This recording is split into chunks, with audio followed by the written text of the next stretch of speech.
Je vous salue tous dans le beau et précieux nom de notre Seigneur Jésus-Christ. Aujourd'hui, je vous invite à lire un passage avec moi, 2 Corinthiens au chapitre 12, les versets 7 à 10, et échanger un peu sur le thème suivant, ta grâce me suffit. Il est écrit ceci, dans 2 Corinthiens au chapitre 12, versets 7 à 10. Et pour que je ne sois pas enflé d'orgueil, à cause de l'excellence de ces révélations, il m'a été mis une écharpe dans la chair, un ange de Satan pour me souffleter et m'empêcher de m'enorgueillir. 3 fois, j'ai prié le Seigneur de l'éloigner de moi, et il m'a dit, ma grâce te suffit, car ma puissance s'accomplit dans la faiblesse. Je me glorifierai donc bien plus volontiers de mes faiblesses, afin que la puissance de Christ repose sur moi.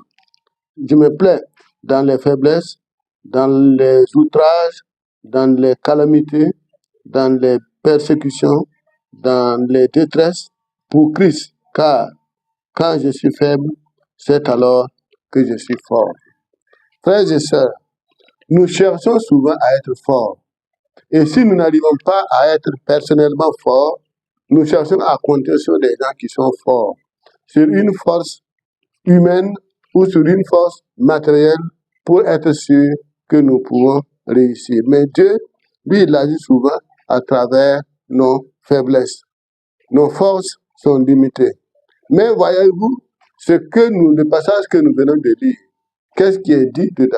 C'est l'apôtre Paul qui rend lui-même son propre témoignage, qui a dit que Dieu a mis en lui une écharpe pour l'empêcher de s'enorgueillir, parce qu'il avait d'excellents dons, d'excellentes révélations.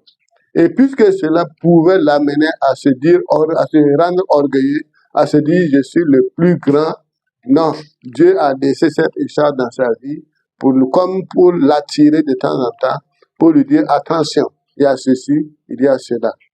Quand cela ne tienne, Paul a prié donc pour être sauvé, délivré de cette écharpe, pour que cela ne lui fasse plus obstacle dans tout ce qu'il voulait faire. Mais Dieu ne l'a pas ôté de cette écharpe. Dieu n'a pas supprimé l'épreuve qui était en lui.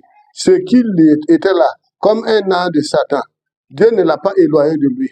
Mais par contre, Dieu a été manifesté sa grâce envers lui, en étant sur lui. Et cela a amené Paul à comprendre la réponse de Dieu. Ma grâce te suffit. Oui, mon frère, que la grâce de Dieu te suffise. Oui, ma soeur, que la grâce de Dieu te suffise. Oui, compte sur sa grâce. Ne compte pas sur ta force. Ta force est limitée. Tu n'as pas assez pour vaincre. Mais par la grâce de Dieu, tu es plus que vainqueur. La grâce de Dieu est supérieure à nos besoins. Voilà, quel que soit ce pourquoi nous avons besoin d'être forts, quel que soit ce que c'est, la grâce de Dieu nous est supérieure à ce besoin-là et nous pouvons être exaucés par lui. Donc, ne te décourage pas.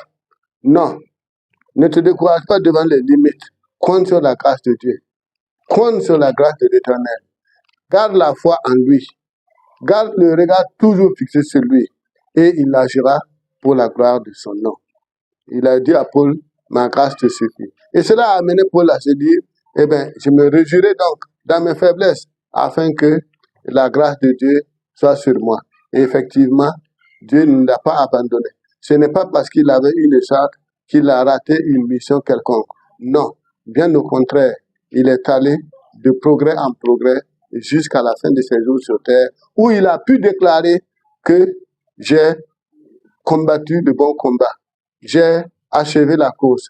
Il rendait grâce à Dieu en faisant le bilan de toute sa vie, en faisant le bilan de son ministère.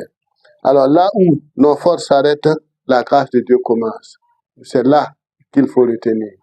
Pendant que nous pensons que nos forces sont limitées, que la force, nous nous arrêtons là, on est essoufflé, on ne peut plus rien. C'est là que Dieu, lui, sa part commence, sa force commence.